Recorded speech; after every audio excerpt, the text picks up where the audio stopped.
What do you see as the 5 most important historical aspects that made the Industrial Revolution possible? Make sure to explain why you chose each item. So yeah, I thought the class did a very good job here, choosing between a whole lot of reasons why the Industrial Revolution eventually occurs, where and when it does. Of course, the revolution is essentially just the transition of production from essentially human power to machine power in some way, shape, or form. And through that, the creation of mass production, so producing lots of the same thing at one time. Before the Industrial Revolution, pretty much in order to increase production of a location, the really only way to do it was to get more people, because so much of the production was based upon straight human labor. But the Industrial Revolution, while it didn't replace people with machines, it augmented people's capability and allowed them to create many more things, many more quickly, of similar style and quality and so forth. And this is going to have really a monumental impact on the way the world is going to be developing over the next 150, 200 years or so. Because the economic system really that we live in today is very much based upon the Industrial Revolution. The population levels of today, the economy that we live in, the fact that all of us go out to work at a job pretty much, very few people are still farmers. Before the Industrial Revolution, you still probably had 80 to 90% of most populations on Earth, people were farming. After that, now, I mean, it's pretty much reversed in a lot of locations. Not all locations around the world, but quite a few locations are, completely the opposite of that. So the way we work, the way we produce our food, the way we produce our clothes, pretty much everything we use on a daily basis is all based upon the Industrial Revolution. So pretty hard to overstate its impact. Begins first in Great Britain. Primarily in the textile industry is where you really see the first foundations of the Industrial Revolution. And it begins in Great Britain for a couple of reasons.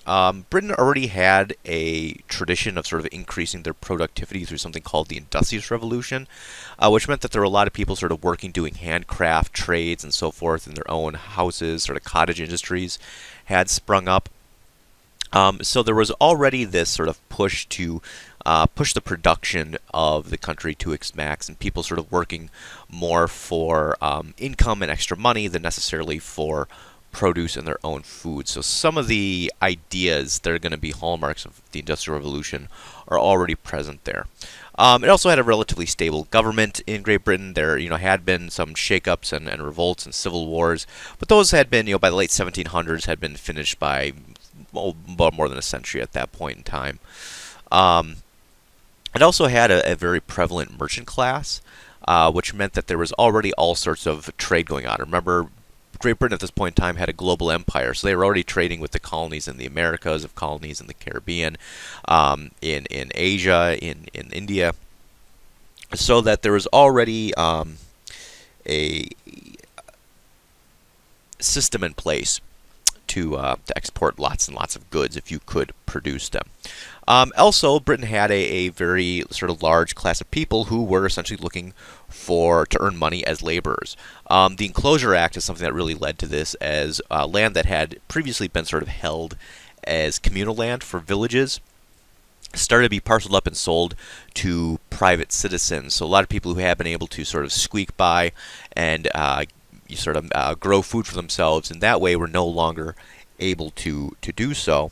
And increasingly, that's going to be pushing people into towns and cities looking for work as laborers, sort of right as the very beginnings of the Industrial Revolution begin, which is going to be requiring a massive amount of labor. That's one of the things that seems sort of counterintuitive about the Industrial Revolution. While there is this transition to machine labor, it actually means that the demand for labor goes way up. They need actually more people in order to do the work rather than less people. Ironically, though, it also is going to be shifting it from sort of skilled labor. Those are the people who had typically been making manufactured goods prior to this. You'd have a cobbler making shoes, or a haberdasher making hats. After this time, primarily the labor that the Industrial Revolution is looking for is cheap labor, unskilled labor, a lot of people who you don't have to pay a whole lot to. And of course, we're going to be seeing sort of the ramifications that that's going to have later on. But Britain is going to have a large population that can be used as labor. Also, geography is going to play an important part here. There's lots of navigatable rivers in Great Britain. There's lots of seaports. It also has the raw materials necessary. It's going to have coal. It's going to have steel, other metals. So kind of the just natural resources that are going to be necessary for starting the Industrial Revolution are all present in Great Britain. I already mentioned those colonies and those markets, which are going to be very important because one of the big hallmarks of the Industrial Revolution is the fact that you're able to produce so much you need to find places to export those goods to, because it doesn't matter if you can make 10,000 shirts if you only have 500 people buying them. You need to have 10,000 people to sell shirts for or to in order to make it profitable. So the colonies are going to be an excellent avenue for the British to sort of sell those products to. The first industry that's going to industrialize is really the clothing industry. So it helped that Britain sort of had this tradition of cloth making that was already sort of part of their trade repertoire, making cotton and other cloth and clothing. The Industrial Revolution is just going to very much sort of speed that up. And to a large degree, it's kind of like a Pandora's box, because once you start making machines to create this clothing faster, it's going to require more metal, so you're going to get more machines to mine better. It's going to require more transportation, so you're going to be starting with the steam engine and other more advanced transportation to sort of haul these goods from point A to point B, which is eventually going to be seen to the sort of the value of just sort of travel and transportation for people in general. And from there, it's just going to be sort of once one industry industrializes, it's going to sort of have a spreading effect on a whole bunch of other industries around it that are going to need to start supporting that industry, industrializing themselves in order to do so, because the demand is so very high. And from there, you really start seeing it just spreading across the British economy, and not too long after into the Americas as well. Particularly North America and the northern states in North America are going to be sort of the second key area in the world that is going to be picking this up, primarily because they're going to have a lot of these same advantages that Great Britain had that they're going to be able to take advantage of. There have been several examples from this week of how the process of industrialization is in part fueled by necessity driving invention and innovation. I would like to discuss an example from our world today of how this process is still ongoing. What modern technology or invention is an example of necessity driving invention and innovation? So yeah, this is a really good example of sort of how this is an ongoing process, right? How industrialization has never stopped and we're still living in an industrial age. And I thought the class did a really good job bringing up examples. A really good one I thought was the examples of cell phones. How, to begin with, cell phones were sort of the first way to talk with someone on the go, right? Before then you had to have a cord plugged into your phone and plugged into the wall, essentially. So the first cell phones were like these giant brick-looking things with an antenna coming off. It looked like some sort of military telephone or something. But as time went on, the cell phones started getting smaller because people wanted to carry them more easily. And of course, they wanted longer battery life, so the batteries on them got smaller and better. So the cell phones for a while then were just shrinking and getting smaller and smaller and smaller until the early 2000s. You had these really small little flip phones that were just sort of tiny, and they're very convenient because they sort of fit in your pocket and not be intrusive. But then, with the advances sort of in the internet and the phones being able to do things like stream video, suddenly people realized, hey, maybe having a really tiny screen isn't a very good idea. If I want to watch a video or if I want to play a game or something like that, I'm going to want a bigger screen. So suddenly, about 2005, 2006, when the iPhone, the first smartphone comes out, you start seeing cell phones having screen sizes getting bigger and bigger and bigger, and now suddenly you have tablets, and even some cell phones now kind of look like a piece of toast. They're so big. So it sort of shows you how the cell phone market in general has been a great example of this, and how the smartphones we have today are really the sort of demand for the qualities and the products and how those are sort of being shaped and used to meet those demands. Computers in general is another perfect example of this, how over time computers are getting faster with more memory. You can store more things. Even to run some programs, a computer that was made even 5 years before isn't going to be powerful enough or have the right technology in it. So the tech field in general has taken what had already been established, has really just sort of brought it into an even faster pace, I would say. Solar and wind power, I thought, was a good example. How people, once became a little more aware of climate change and the impact that's having, trying to shift towards different ways to use and collect energy. So wind and wind turbines, for example, the improvements in solar panels, the improvements in batteries and storing the power that is collected. Because typically with these kind of technologies, the accumulation of energy isn't the problem; it's how you store that and then sort of then use it for something. So the batteries and the capability to sort of store and transfer that power has increased. A lot of people brought up cars as a good example of this, and how cars have just sort of throughout the ages looked at the newest technology. They become faster, they become safer, and of course now they become a lot more fuel efficient as well. Once more sort of realized that that was something that people demanded and wanted to make that decision to sort of help combat the climate change crisis and so forth, that sort of fuel efficiency became much higher and higher and higher on a lot of these cars, and that's still sort of an ongoing process. So yeah, I thought there were a really good way that people were sort of pick up that yes, this is still something that is happening all around us every day and is very much sort of still ongoing. All right, looking at people's artwork, thought there's some great artistic expressions here. Drawings or paintings or sort of digital drawings of various kinds. So some things that people wanted to sort of focus on seemed like were factories. That seemed like a big artistic symbol of the Industrial Revolution. The assembly line, so making lots of things really, really fast. Assembly line is going to be a little bit into the early 1900s. But certainly the basis for it is going to be the rest of the Industrial Revolution process. Cities was another thing that people represented a lot. The fact that a lot of these large factories were being built near cities, and the cities were just sort of swelling with lots and lots of laborers and people. So the population in the cities is skyrocketing across the areas that are industrializing in Britain and Europe and in the Americas. Some people depicted the laborers, the people actually doing the work in the factories. Some depicted the sort of poor working conditions that they had to endure. So I thought those were very sort of representative of the revolution as a whole. Some people depicted trains as kind of a symbol of it, or steam engines or steam power in general. So yeah, I thought a lot of people sort of took some of those hallmarks of the Industrial Revolution and did a very good job displaying them in an artistic manner. What do you see as the positive aspects of industrialization? In general, how did it positively impact the locations that industrialized? What do you see as the negative aspects of industrialization, and in what ways were the locations that industrialized negatively impacted? So I thought, that the class did a good job bringing forward both the positives and negatives of industrialization. It's easy to sort of look at the world we have today and say, well, obviously it must be a great thing because we have all this nice stuff, which to a certain degree is true, but that doesn't mean that it didn't come at a cost, and it doesn't mean that there aren't still issues that are related to the process of industrialization, and because we are still living in an industrialized world, that still sort of follow us to this day. As far as the pros go, more goods and cheaper goods is kind of the top one, right? Production goes through the roof. You can produce things a lot quicker, a lot cheaper, so the price of buying things goes down.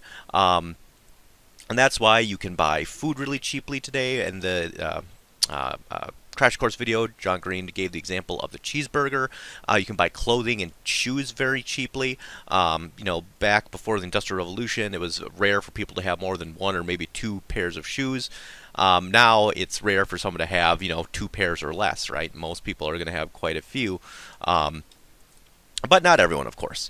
But we're just talking about sort of the law of averages here. And it's important to note that there are still countries around the world today that are in various stages of this industrialization aspect. So this is going to be applying to places that have industrialized and are currently industrializing, no matter where they are along in this process. Industrialization also leads to larger and more complex economies. The large and much more expanded access to goods, The cheaper quality of them means that there's going to be a much higher premium put upon exchange and barter. How the your paper money and currency system, the banking system, the financial system, all of that is going to become much more complicated and much more complex in industrialized economies, and generally the economic strength of the countries that are going to industrialize are going to increase significantly, and that's going to be one of the things that's going to give these countries a advantage going into the 1800s here, is that their economies are going to sort of go soaring through the roof much faster than those countries that are sort of a little bit slower in the process of industrialization. And a lot of these countries are also going to see a growing middle class, a growing class of people who are sort of the business owners or the foremen, or people somehow making a profit off of industrialization without having to actually be working in the factories themselves. Before this time, there was typically, kind of the two or three big classes. At least within Europe, you had sort of your nobility and your royalty. You had the clergy as sort of another subset, and then you had pretty much everyone else. If you weren't a noble, even if you were sort of a merchant or a wealthy merchant, you were still sort of considered on the same class, regardless of your level of wealth.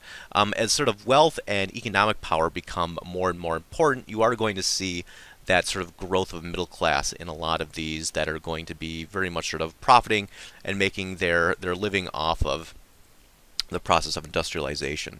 You're going to have faster communication and transportation. Inventions, of course, like the train, the steamship, the steam engine in general, the telegraph. These are all going to be ways to communicate much faster and travel much faster than what had previously been possible. So the communication around the world is going to be increasing exponentially. How fast it takes news to get from point A to point B, which is really going to allow people to adjust the way that they react to and think about current events. Eventually the radio is going to be, of course, another big expansion in the availability of news and information and so forth. Also, industrialization is going to lead to a higher population, right? There's able to be more food produced oftentimes, and eventually once you have sort of medicines being able to be invented and becoming standardized, that's going to help with population levels. And along with higher population levels, is going to be larger standing armies that can be in the field for longer periods of time. So larger and stronger armies. The weapons are going to be increasing throughout this time. So those nations that industrialize are also going to have a huge military advantage through the 1800s. And once more, we're going to be talking in the weeks to come that there's going to be a number of locations that are going to be sort of trying to scramble to catch up to the point that those industrialized countries had reached. So those are generally the sort of pros that go along with industrialization. What are some of the cons? Well, as a lot of you pointed out, one of the big cons is that it's damaging to the environment. That it can lead to deforestation. It can lead to deterioration of environments. It can lead to potentially climate change. And it can lead to sort of all these environmental impacts that I think we're still sort of in the middle of realizing what exactly they are and how far-flung and impactful they're going to be in the future, because it's just been the last 50 years or so we've realized it's a problem. Industrialization, like I said, has been very intense for about the last 150 years, so we're not really quite sure if the natural environment can sort of take this industrialized process for a sustained period of time. It could just be too exhaustive on the resources of the planet and putting too much toxins back into the planet in order to be sustainable. So that's certainly something that we're sort of still trying to figure out if and where we're going to be going with the entire idea of industrialization and how long it's actually going to be possible for. Also, another big kind of con is that it does not benefit all people equally, right? You're still going to have sort of your have and your have-nots, and while you are still going to be getting sort of the emergence of the sort of middle class, it's generally going to make things worse for the poorer classes, where they're essentially, because they are not going to be able to sustain themselves through agriculture as easily as they once had been able to. The land is being bought up oftentimes through this process of industrialization. Industrialized farming means that if you can't sort of purchase the industrial equipment in order to be competitive, you're not going to be able to sustain yourself that way. So more and more people are being essentially forced into these low wage, and we'll be talking about in a moment, not real pleasant jobs with very little option a lot of times, because food's available. They can still support the population, but increasingly it's going to be a larger and larger population that aren't living all that well. The cities are going to be, sort of overflowing with people. The infrastructure of those cities isn't going to be keeping up very well, so the cities are going to become very sort of disgusting places where there's sort of sewage flowing in the streets. And until there's actually some devotion to some huge infrastructure changes, which occurs in all these industrialized countries at some point in time or another, it's going to be pretty unhealthy a lot of times to be in some of these cities where the infrastructure just hasn't kept up with the population. Also, it's like I said, it leads to this very much this sort of separation of classes based now on wealth, not just land ownership, not just sort of status, but wealth increasingly is going to become the way that status is passed on. But it's also going to mean that it's much easier to keep wealth within a particular class, or at least that's how it's going to be operating. It becomes very monopolistic, where the people who are able to make a lot of money and want to make sure that they're the only ones making money, want to try to drive other people out of the business. So this is where you get people like Rockefeller and the Carnegies and these sort of huge monumental business owners that, while they're very successful themselves, want to make sure that they are going to be the primary ones benefiting. And more often than not, that success and that money is not going to be shared across an industry, and it's not going to be shared with the people who are actually oftentimes working in the factories or underneath the people who are sort of owning these large businesses. It also very much led to poor and dangerous working conditions. Working in areas that you could get your fingers crushed or chopped off. You could lose your limbs. You could be working with chemicals that might be really toxic, and either the owners don't know or they don't care. So it can lead to some very unhealthy, unsafe working conditions that essentially, if you're more or less forced to work in one of these locations in order to have just enough to sort of barely scrape by to eat, it's going to put you in a very precarious position. Oftentimes these jobs were 16-hour days, 14-hour days, working 7 days a week, very few breaks. You really got the sense of sort of what this life was like from the Stadler Committee report, right? And listening to Elizabeth Bentley give her account in the primary source document. And that's another kind of aspect to bring up here, child labor, right? That was also something that was very prevalent at this point in time. It's important to note that a lot of these negatives are still occurring in some locations around the world today. This hasn't been entirely eradicated. And that's sort of one of the big, sort of downsides. Like I said, there's the people who benefit from it and the people who don't, but increasingly it's seen by the people who are benefiting that they benefit more by making sure that they're paying wages as low as possible. And this is possible when essentially there's a very large group or class that is kind of living in that sort of area of sort of just barely subsisting or in poverty, because if essentially someone says, I don't want to work here because you're not paying me enough, the owners can just say, fine, there's 10 people outside the door waiting to take your place.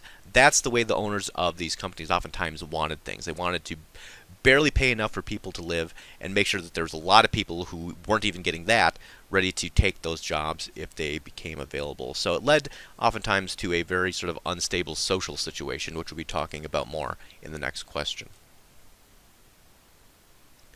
In what ways were capitalism and socialism tied to the Industrial Revolution? Do you think either of these ideologies could have developed without the Industrial Revolution?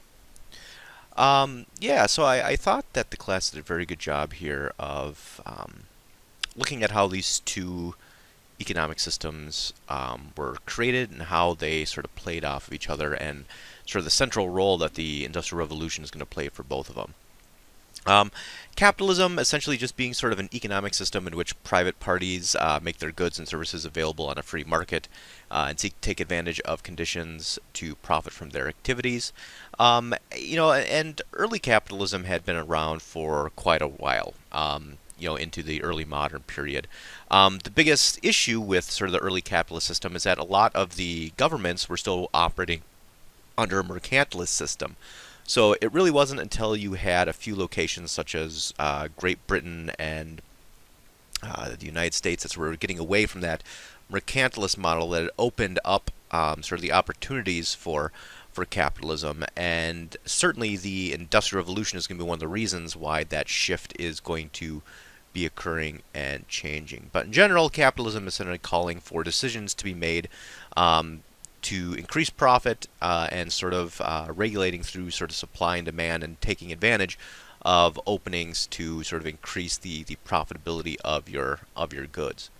Of course, industrial capitalism is going to sort of take these basic tenets of capitalism and greatly enhance them. So certainly capitalism existed before the Industrial Revolution to a certain degree, but not really the way we think of it or know of it today, because pretty much everything that capitalism was doing with the joint stock companies and the putting out system and so forth before industrialization was very relatively sort of small scale, and the sort of much larger, much more complex economic and industrial systems we're going to see are certainly going to be based upon the Industrial Revolution. Industrial capitalism then is primarily going to lead to a much closer alliance between the governments and industry. That's one of the reasons why the governments suddenly are more or less okay with this, is because they realize sort of all the benefits that it is going to bring their nation. The much more powerful economy, the impacts we already mentioned about sort of the military and so forth. So it's not going to take long for the aristocrats and the kings and so forth to make common cause with these new business owners and essentially sort of form sort of a new class. And that's sort of when you're thinking about the creation of classes, something to keep in mind that, like I mentioned in one of the earlier answers, traditionally there had really only been kind of the nobility, the clergy, and then the common people. Now there was increasingly this class of very wealthy factory owners and so forth that essentially ally themselves with those other sort of power structures in a lot of these companies. Certainly a country like the United States, who didn't have an aristocracy in the sense of like a landed nobility or something, you're not going to have that. But certainly the United States already had, going into the Industrial Revolution, a very established upper class, whether it was sort of the slave-owning population in the South or whether it was sort of wealthy merchants and bankers in the northern colonies. You still sort of had that to take advantage of. But in the areas in Europe and France and Great Britain and Russia and Prussia that had traditionally had a nobility and an aristocracy, those more sort of conservative elements are very quickly going to make common cause with these new industrialists. And that's really going to create a new disparity between sort of this middle class, and the middle class doesn't necessarily, to keep in mind that the middle class here is talking about a class between sort of the regular people and the nobles, is the way middle class is being used here. Not today our conception of a middle class being between the wealthy and the poor. No, this was a class between the nobility and the common people, and that was what they considered the sort of new middle class.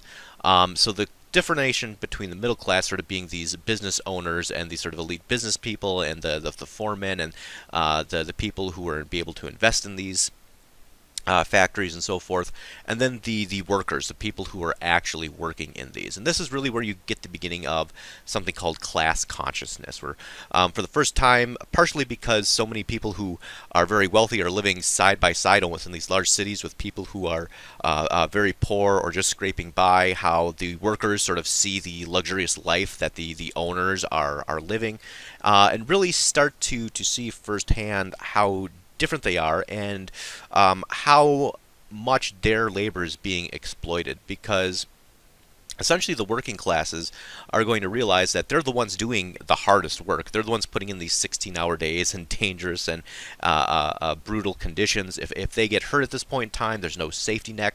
So if you get hurt because you're in an unsafe working environment, the company just says, sorry, they let you go.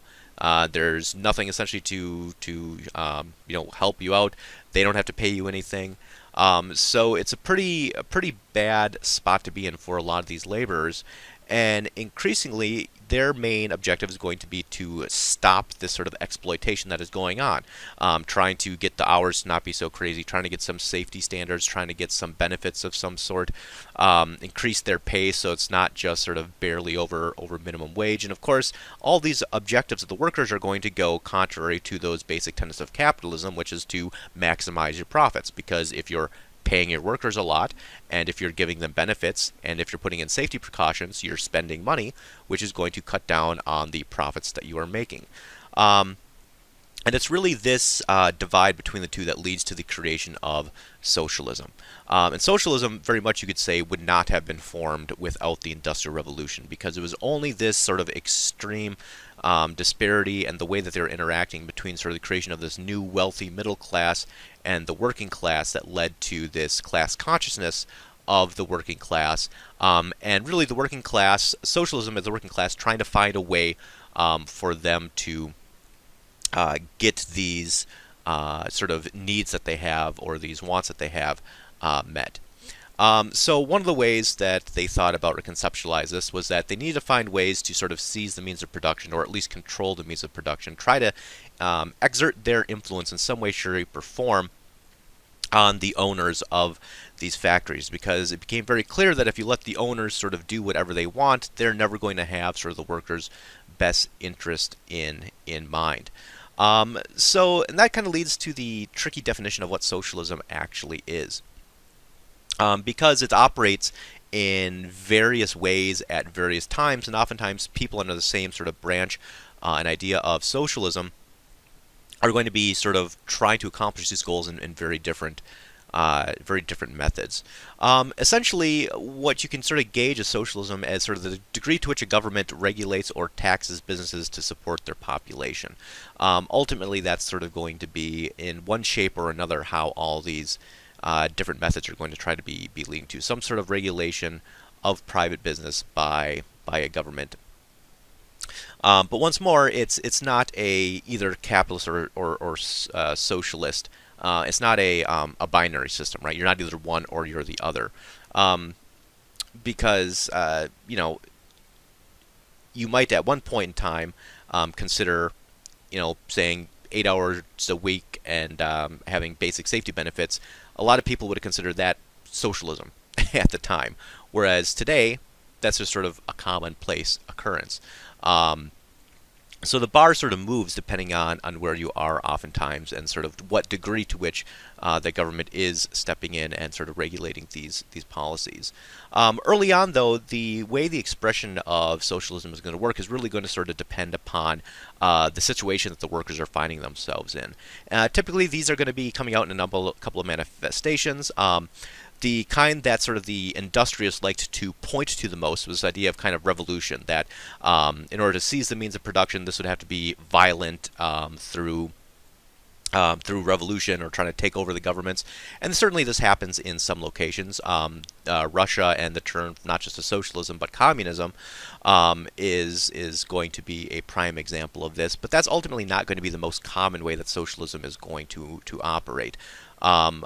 Just the creation of socialist political parties is going to primarily be the way they are going to be functioning. The only time really that revolution is going to happen are in locations where the government is not going to let socialists organize politically. If they're blocking them out or they're arresting everyone who tries to sort of organize, that's when you have sort of these revolutions propping up and sort of using violence to sort of overthrow a government and take over. Labor unions is another perfect example of how you're going to try to exert pressure on owners and the government in order to sort of regulate the business and meet some of the workers' demands. So in the United States, political parties and sort of the creation of labor unions are going to be the top ways that sort of workers are going to try to use in order to improve their lives. So yeah, it's really going to sort of depend on where you are and at what time you're talking about your definition of sort of what socialism is. But regardless of how you want to define it, the fact that it's going to be very much tied to industrialization and the very visible, noticeable differentiations of wealth and power and status, and the negative impacts that that's going to be having on the laborers and the people who are actually doing the work is going to be sort of the heart of what socialism is. And from there, like I said, it's going to sort of change drastically throughout time. once more, just as another example, if you want to look at sort of the system we live in today, even though we still consider ourselves a capitalist country, people, in the 1920s probably would not consider us right now a capitalist company. They probably would say we're living in a socialist country right now, just having things like Social Security, for example. All the things that essentially Franklin Roosevelt put in during the New Deal, people before 1930 and the Great Depression would have considered most of those things socialism. So it kind of shows you how it's sort of a sliding bar, and it's very hard to sort of pin down exactly at what point in time do you go from being capitalist to socialist. Is it a 5% income tax? Is it a 20% income tax? Is it a 15%? There's no clear-cut definition of what is and what is not socialism. It's just varying degrees of how much a government wants to regulate tax businesses in order to support their populations.